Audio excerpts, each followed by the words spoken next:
지금 뭐 하고 계세요? 아, 네. 지성인으로 거듭나기 위해서 책과 한 몸이 되고 있는 겁니다. 멋지시네요.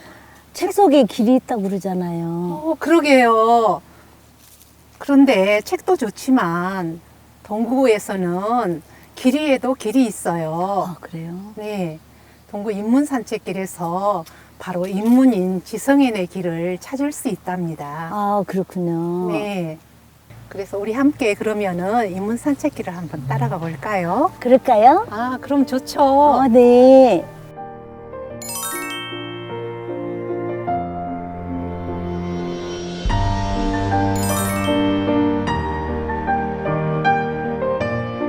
안녕하세요. 안녕하세요. 동구 인문산책길 무등 가는 길을 찾아주신 여러분 반갑습니다. 반갑습니다. 저는 오늘 여러분과 함께할 해설사 김미영입니다. 산책 시작하기 전에 제가 여러분께 질문 하나 드려도 되겠습니까? 네. 첫 번째 가는 길을 무등 가는 길로 했는데 왜 그랬을까요? 제일 멋지고 예뻐서이지 않을까요? 광주를 대표하는 관광지라서 그런 거 아닐까요? 예. 두 분 다 절반은 맞췄습니다. 그런데요, 물론 겉모습이 멋지고 아름다운데요, 그 속에 깃든 정신이 중요하기 때문에 그렇습니다. 무등이라는 것은요, 불교의 무등등에서 유래했는데요, 없을 무자, 등급 등자, 등급이 없다는 뜻이죠. 그래서 비할 바 없이 높은 곳에 등급이 없는 세상, 그런 세상은 바로 차별이 없는 세상이겠죠. 그래서 모두가 너도 나도 차별 없고 평등하고 평화로운 세상, 그것이 바로 우리가 꿈꾸는 이상향이라고 부르죠. 오늘 저희는 이곳에서 광주 사람들이 연대, 나눔, 평화를 모색했던 그 정신을 품은 곳이 바로 무등산입니다. 오늘 저희가 이 무등산에서요, 차별 없는 세상을 꿈꾸고 또 온몸으로 실천했던 세 분의 큰 스승, 서가 최원순, 오방 최응종, 의제 허백년, 이 세 사람의 삶의 발자취를 따라가 볼 겁니다. 이제 무등 가는 길 왜 첫 번째로 가셔야 하는지 이해가 되셨죠? 네. 네, 그러면은 지금부터 출발하겠습니다. 자, 출발! 출발!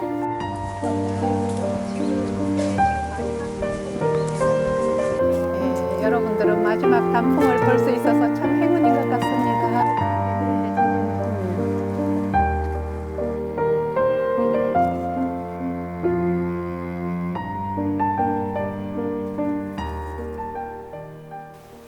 세계적으로 도심 안에 1000m가 넘는 산을 볼 수 있는 곳은 참 드뭅니다.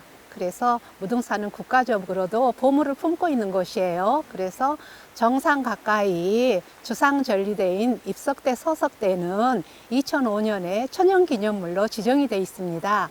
그리고 서석대, 입석대 또 규봉까지 포함해서 2018년에는 세계 유네스코 세계 지질공원으로 인증을 받았어요. 그래서 무등산은 이렇게 여러 갈래 이렇게 길이 있지만은 산이 높지만은 또 깊다고도 말하잖아요. 그래서 거기에 딱 들어맞는 말이 바로 무등산인 것 같아요. 그래서 무등산은 김덕령 장군의 전설이 곳곳에 무등산에 남아 있고요. 또 이렇게 오랜 세월 동안 그 옛 사람들의 역사와 그 이야기를 품고 있는 내용이 아주 풍부한 그런 깊은 산입니다. 그래서 무등산은 우리가 자주 광주 사람들한테 가장 사랑받는, 또 광주 사람들에게는 아주 축복받은 그런 산이기도 하죠.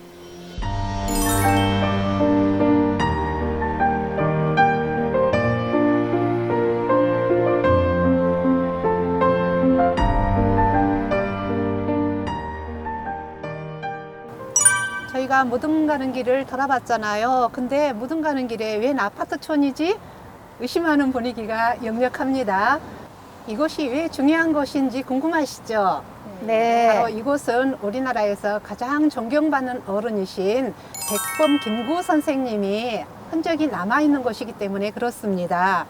지금은 이렇게 아파트촌이 됐지만 몇십 년 전까지만 해도 아주 오래된 마을이 있었습니다.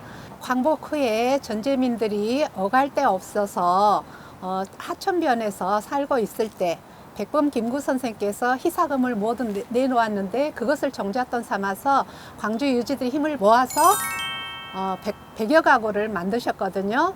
그래서 백범 선생께서 그 100가구가 화목하게 살아라는 의미로 백화마을이라고 이름을 지어주셨습니다.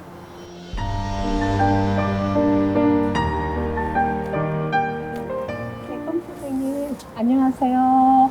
안녕하세요.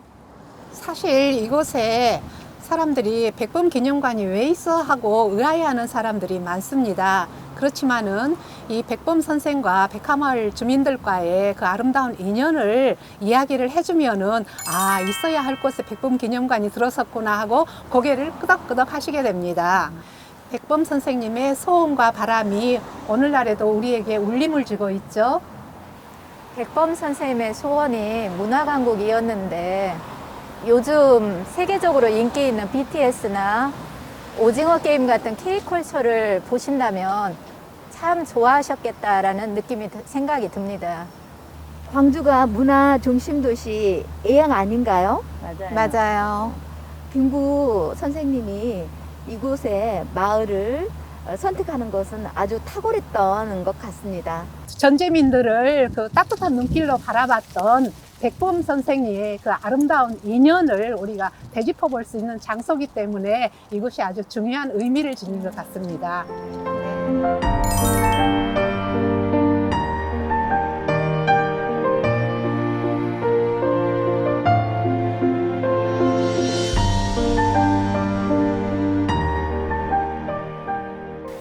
여러분은 지금 무등산에서 문화의 향기, 예술의 향기가 가장 짙은 의제미술관과 춘설원 입구에 와 있습니다. 바로 계곡이 아름답죠? 중심계곡입니다. 뒤쪽에 보시면은 의제미술관이 있는데요. 이 의제미술관은 산속에 웬 미술관이야? 궁금하시죠? 하지만은 이 자연지형을 그대로 살려서 마치 주인을 닮은 건축물로 이렇게 아름답게 자리하고 있습니다. 이 의제미술관은요, 그 해에 2001년에 개관을 했는데요. 그 해에 건축문화 대상을 받기도 했어요. 그래서 마치 이 자연을 그대로 품에 안은 듯한 그런 구조로 되어 있습니다. 그래서 건축적으로도 아주 우수한 작품이고요. 이곳에는 의제 선생님의 작품과 유품이 전시되어 있어요. 그래서 우리가 이제 들어가셔서 의제미술관을 한번 둘러보고 나오실 겁니다. 그리고 춘설원으로 이동을 할 거거든요. 들어가시면서 저 입구에 들어가실 때 그 단풍이 저 유리창에 마치 병풍처럼 쳐져 있는 유리창에 반사된 모습을 구경하실 수가 있어요. 그래서 아마 가을에 단풍 들 때가 가장 아름다운 풍경이기도 합니다. 자, 의제미술관으로 들어가실까요? 네.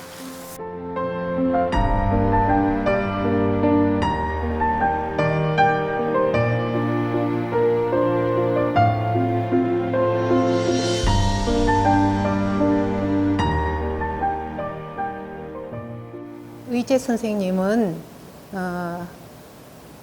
남정문인화의 거장이라고 말씀하시죠.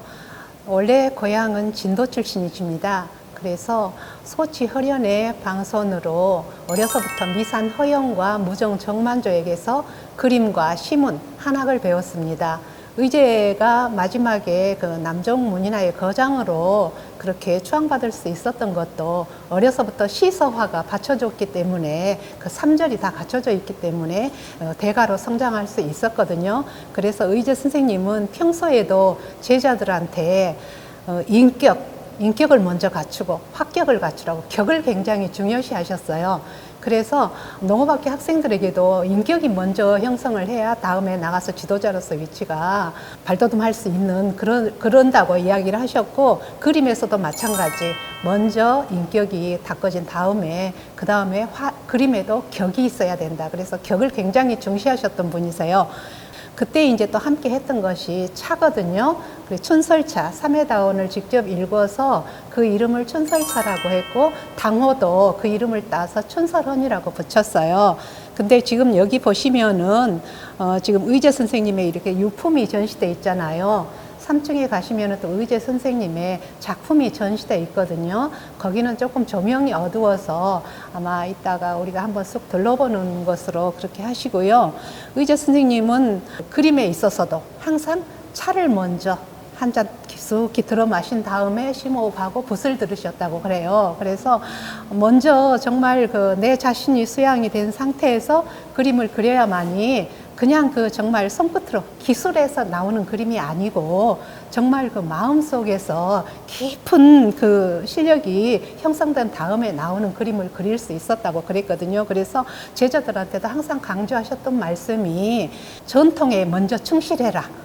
먼저 전통에 충실해서 그걸 충실히 기본기를 닦다 보면은 어느 순간에 자연스레 그것이 어떤 경지에 오르는데 그 경지를 성가라고 한다 그랬어요.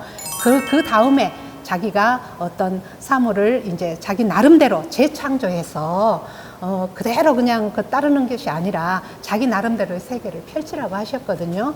그래서 제자들이 지금껏 이제 그 남정화의 맥을 이어오고 있고요. 지금 제자들은 이제 또 다른 자기 나름대로 방식으로 활발히 활동을 하고 있습니다. 그래서 의재 선생님은 평소에 너무 차를 많이 즐기셨고, 여기 보시면은 이렇게 먹이랑 이렇게 벼루랑 이렇게 다 있지 않습니까? 그리고 그 의재 선생님의 격을 알 수 있는 그 문구가 그 문인화의 좌표라고 할 수 있어요. 저 시는 형상이 없는 그림이고 그림은 말이 없는 시. 시중 유화, 화중 유시. 그리고 마지막에는 그 다로경곤이라고 해서 책 그리는 화로와 몇 권의 책들, 이런 것들을 또 많이 그리셨거든요. 그래서 산수화뿐만이 아니라 뭐 사군자, 화조, 뭐 모든 분야에 다 능통한 서예. 우리가 그림에 가려서 상대적으로 서예가 좀 소외시되고 있는데 서예에도 일가견을 이루신 분이다. 그렇게 이해를 하셨으면 우리가 의재 스님에 대한 그 존경과 사랑, 또 광주 사람들이 왜 의재 선생님을 그렇게 자랑스러워 했는가를 좀 느끼실 수 있을 것 같습니다.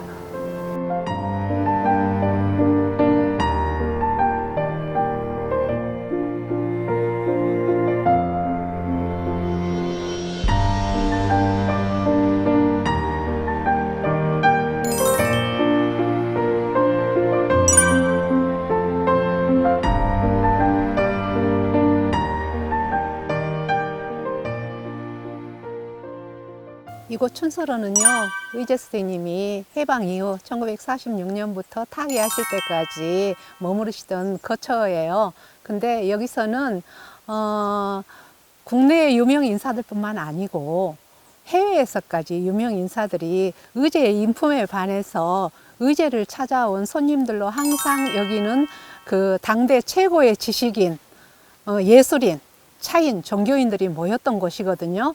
그래서 이곳에서는 의재 선생님의 어떤 그 인문학적 소양, 그런 것이 잘 발현된 곳이고, 또 그분의 여러분들이 오셔서 이렇게 주무시면서 또 담론을 나눌 때는 농어학교 제자들을 불러서 그 같이 들음으로 해서 서로 담론을 키우게끔 하는 그런 각별한 애정도 보이셨던 곳이에요. 그리고 여기서는 제자들을 양성해서 연진에 이제 처음에 연진에 창설을 했는데 뒤에 제자들이 이제 또 이 춘선원으로 찾아오죠.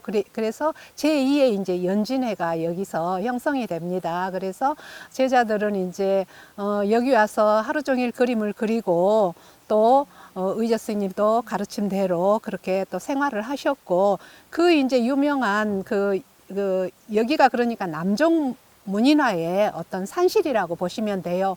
그래서 광주가 예향으로 불리게 된 예향이 혼이 서린 장소이기도 합니다. 그래서 그 유명한 분들을 몇 분 열거하자면은 가장 절친하셨던 지훈 김철수, 또 뭐 함석헌 씨, 다석 유영모, 또 뭐 우리 한국 차계의 큰 스승 그 효당 그 스님 최범술, 뒤에는 최범술이죠. 그분들이 이렇게 수시로 다녀가셨고, 지훈 김철수 선생 같은 경우는 여기서 뭐 거의 한 1년의 반 정도는 보내셨다고 해요. 그래서 이 주변의 나무들도, 큰 나무들은 농업학교 학생들하고 의재 스님이 손수 심어서 가꾸신 나무들이고, 여기에 있는 꽃나무들은 지훈 김철수 선생님이 가꾼 꽃나무들이세요. 그래서 이곳에서는 바로 여러 명사들, 당대의 지식인들이, 문화 셀럽들이 총동원됐기 때문에 이것은 호남 제1의 인문학 살롱으로 불립니다. 그래서 의제 스님이 평생 여기서 이제 그림을 그리셨지만은 단순히 의제 스님은 그림뿐만이 아니고 농업 고등학교를 세워가지고 우리 가난한 농촌의 소년들을 불러 모아서 우리 한국의 농촌 지도자로 양성하는 게 꿈이셨고, 또 의제미술관 아까 그 뒤쪽에 보시면은 그 다원, 차밭을 일궈서 삼해다원이라고 했고, 삼해다원에서 그 나온 차를 춘설차라고 이름 붙였고, 여기 당호도 춘설원이라고 했어요. 그래서 이 모든 손님들이 왔을 때, 또 해외에서까지 그 25시의 작가, 루마니아의 그 작가, 게오르기오, 또 독일의 그 루이제 린저, 생애 한가운데 유리반지를 썼던 그분들도 의제 인품에 반해서 여기를 찾아오셨거든요. 거기에 빠질 수 없는 것이 춘설차예요. 그래서 춘설원과 춘설차는 아주 한 쌍으로 실바늘처럼 이렇게 같이 엮어가는 그런 구조입니다. 그래서 의제는 평생 아까도 말씀드렸지만은 차를 그렇게 우리 차 문화 보급에도 앞장서셨고, 단순히 화가로서뿐만이 아니라 무상교육을 실시했던 사회교육자, 또 삼해 사상, 천지인 사상을 홍익인간 이념으로 발전시킨 당군의 혼을 되찾자는, 어를 되찾자는 그런 대사상가이기도 하십니다. 그래서 이곳은 단순히 이제 의제 선생님이 마지막 주인이셨지만은 이 한 터에서 90년간 시대를 달리하면서 세 주인을 거쳤습니다. 그 첫 번째 주인이 바로 서가 최원순이에요. 28 독립운동을 주관하셨고, 그 동아일보 기자로서 아주 그 일본의 그 언론 탄압에 앞섰던 그런 분이십니다. 그래서 민족 운동가요, 독립운동가고 대언론인이시기도 한데요. 그분이 이제 뒤에 그 언론 탄압을 받고 그 옥고를 치르고 나와서 심신을 휴양하기 위해서 광주에 내려오셨는데, 이 요향차 지은 집이 바로 첫 번째 집 서가정입니다. 그래서 이 서가정이 서가 최원순의 호를 따서 서가정이라고 이름 지었고, 그 부인 현덕 씨는 호남 최초의 여의사입니다. 근데 이제 돌아가시기 직전에 오방 최홍종에게 서가정을 이제 물려주셨죠. 그래서 두 번째 주인이 바로 오방 최홍종이 됩니다. 최홍종 목사는요, 한국 최초의 목사고, 나환자들의 아버지, 또 무등산의 은자, 여러 별명이 있거든요. 모든 사회활동에 거의 이름을 올리신 분이십니다. 근대사에서. 그래서 광주에서는 광주 성자로 불리기까지 하셨던 분이거든요.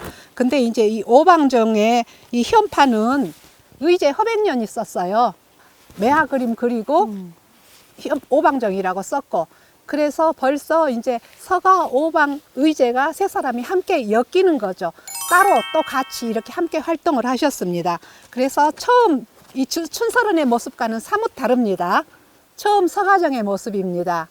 이렇게 뭐 초가로 이렇게 아주 단출하니 이렇게 지었죠. 오방도 그대로 물려받아서 사용을 했고, 지금의 모습은 1956년에 의제가 지금의 이렇게 벽돌 조적도 콘크리트 이렇게 외벽 발라서 건물을 완성한 것이 지금의 춘설원 모습입니다. 그래서 한 터에서 근대 우리 광주를 이끌었던 세 분의 큰 스승이 이 주인을 달리하면서 함께 여기서 거처하셨던 공간이기 때문에 이 춘설원은 광주의 어떤 그 나눔, 희생, 또 저항, 그런 정신이 발현된 최고의 인문학적 장소라고 생각이 됩니다. 그래서 이 춘설원을 오실 때는 우리가 단순히 이제 의제뿐만이 아니고 그 전 주인들도 조금 기억해 주셨으면 좋겠습니다.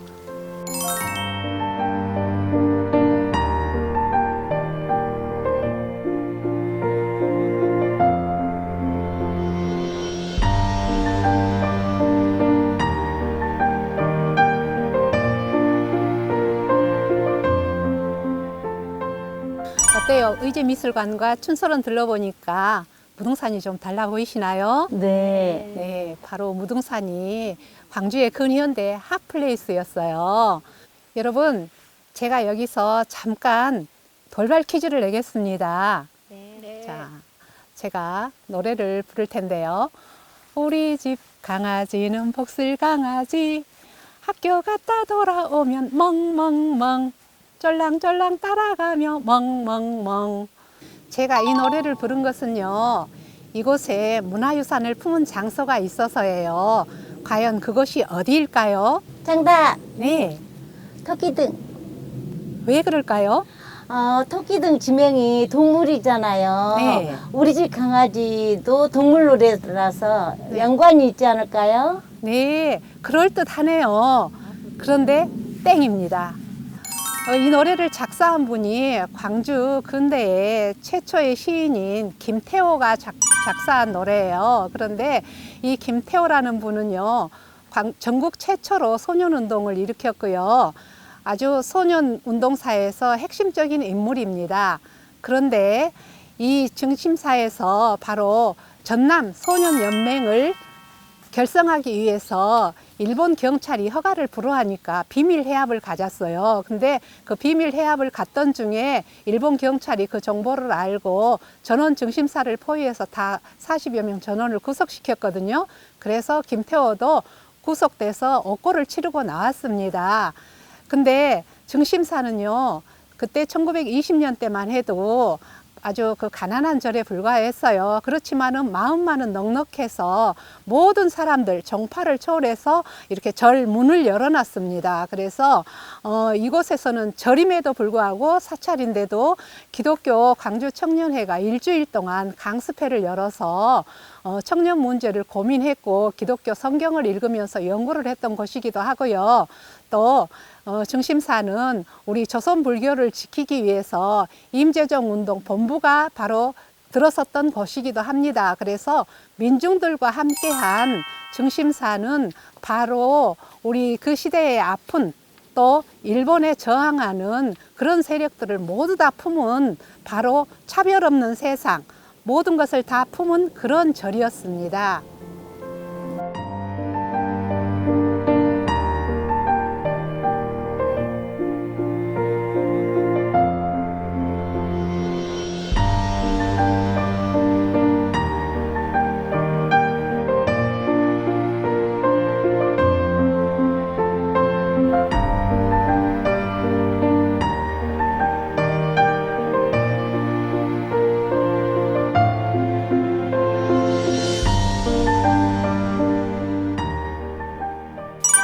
오방수련원은 기독교사적 제35호로 지정이 되어 있습니다. 여기는 오방 최영종 목사, 광주 최초의 목사시죠. 그분께서 1935년 인간 사망 통지서를 내고 무등산에 응거하셨습니다. 그때 이제 그 오방이라는 호도 그때 얻었는데 물질욕, 명예욕, 경제욕, 성욕, 무력, 또 종교적 독선 이 5가지를 놓아버린다는 의미에서 오방이라고 호를 짓고요. 무등산에 응거하셨는데 나은 자들의 아버지로 불리면서 나은 자들을 위해서 헌신하셨거든요. 근데 이제 신사참배에 반대해가지고 무등산으로 들어오셨는데 그냥 목회활동 하신 게 아니었고요. 여기 들어와서도 나은 자들 또 거린들 이런 사람들을 다 돌보고 그때 해방 이후에 의제 허백년 선생님이 이쪽에 올라오셨을 때 경제적으로 어려우면은 의제 선생님이 그림 이렇게 몇 폭 주시면은 그걸 갖고 나가서 또 팔아서 어려운 또 문제를 좀 해결도 하고 그러셨다고 그래요. 그래서 오방과 의제는 아까 춘설원에서도 오방이 이제 이쪽으로 올라오시면서 춘설원을 이제 물려주셨고 두 분의 관계는 계속 이제 이어지고 있습니다. 그런데 오방이 이제 여기 들어오셔가지고 그렇게 한 8년 동안 그렇게 응거하시면서 오로지 그 거린들, 나은 자들을 위해서 헌신하셨는데 이제 해방이 되고 이제 사회활동이 다시 좀 이제 시작이 돼요. 밖에서 이제 외부에서 또 이제 건국준비위원회고 이제 모든 활동 단체들이 생기면서 무조건 좌우익을 아우릴 수 있는 인물은 오방밖에 없으니까 오방을 다 이제 모시거든요. 그렇지만은 오방은 그 모든 것을 다 떠나서 하느님 안에서 자유롭게 살기를 원하셨기 때문에 짧게 그냥 끝냅니다. 그리고 결국은 1950년에 이 운막에서 신림 이 마을 사람들에게 이제 복음을 전하면서 첫 이제 그 신림교회의 첫 시발점이 바로 이곳이라고 보시면 되겠습니다. 그런데 이제 여기서 복음 활동을 하시다가 뒤에 또 나환자들이 이제 눈에 밟히고 나주에 또 호혜원 음성 나환자촌을 건설하시게 되고 그때 또 이제 폐결핵 환자들이 눈에 보입니다. 그래서 또 폐결핵 환자들을 또 거처를 마련해 주기 위해서 지산동에 송둥원을 세우게 되는데요. 그래서 이제 목회를 그만두시고 이제 내려가시게 되죠. 다시 또 사회 속으로 내려가십니다. 그렇지만 거기서 계속 나환자, 폐결핵 환자들과 함께 하시면서 그랬는데 송둥원이 지산동에 있다 보니까 지산동 지금 신양파크 자리인데요. 그쪽에 있다 보니까 소석동, 지산동, 또 산수동 그 지역 주민들의 반발이 컸겠죠. 폐결핵 환자니까 환자들이 모여 있으니까 그래서 무등산 원효산 밑으로 옮겨가서 이제 무등원이라고 이름 짓고 거기서 환자들과 함께 생활하게 됩니다. 거기에서 이제 교회를 복음당이라고 짓고 직접 이제 그 목회자로서 활동도 하시면서 환자들과 함께 생활하시다가 결국 이제 마지막을 이제 보내게 되는데요. 1900 이제 돌아가시기 2년 전에 유언장을 이제 발송을 해요. 그리고 66년에 2월부터 이제 단식에 들어와서 한 3개월여 만에 이제 타계하시는데 5월 14일에 돌아가셔서 장례식 날이 바로 5월 18일입니다. 장례식 날짜가 5.18이라서 우리가 기억하기 좋죠. 그래서 광복 이후에 광주 최초로 사회장으로 치러집니다. 그리고 그때 시민사회 대표로서 또 장례위원장을 맡았던 의제 허백년 선생께서 조사를 읽으셨고요. 그 11년 후에 의제가 돌아가셨을 때도 의제도 똑같이 또 시민사회장으로 치러집니다. 그래서 마지막까지 두 분의 인연이 이렇게 이어지고 있고요. 장례식 날 바로 이 신림마을 이쪽에 정심사 아래쪽에 그쪽에 장지였는데 해가 이렇게 질 때까지 환자들, 거린들이 따라와서 너무너무 슬피 울면서 돌아가지를 않고 하관이 끝날 때까지 앉아서 우는 걸 보고 바로 최영정 선생님의 장남인 최득은이 이제 옆에 최영정 목사님을 따랐던 이영생이라고 이제 YMCA 이제 함께 활동하셨던 그분이 계시거든요. 그분에게 그런 말을 합니다. 마지막으로 저는 인간 최영정은 저희 형제들에게는 윤리적인 아버지였습니다. 지금 저렇게 돌아가셨는데 아들인 나보다도 더 슬퍼하는 저들이 바로 아버지의 진짜 아들들입니다. 아버지는 만인의 아들들이었습니다. 그렇게 이제 말씀을 하시죠. 그러니까 이제 듣고 있던 이영생 씨가 그때 비로소 입을 열죠. 이제야 아버지를 이해하시게 됐군요. 최영정 목사님은 그렇게 가셨고 이 모든 생활이 인간으로서는 할 수 없는 그런 나환자들 위해 헌신했던 모습이 광주 사람들 눈에는 성자의 모습으로 비쳤습니다. 그래서 최영정 목사님은 별명이 무등산의 성자, 또 무등산의 은자, 나환자들의 아버지, 빈민들의 아버지, 모든 수식어가 다 붙죠. 우리가 오방 최영정 목사님을 이렇게 기억해서 남구의 양림동에서는 오방 기념관이 세워졌고요. 여기서는 바로 저렇게 기독교 사적지로 지정이 되어 있습니다.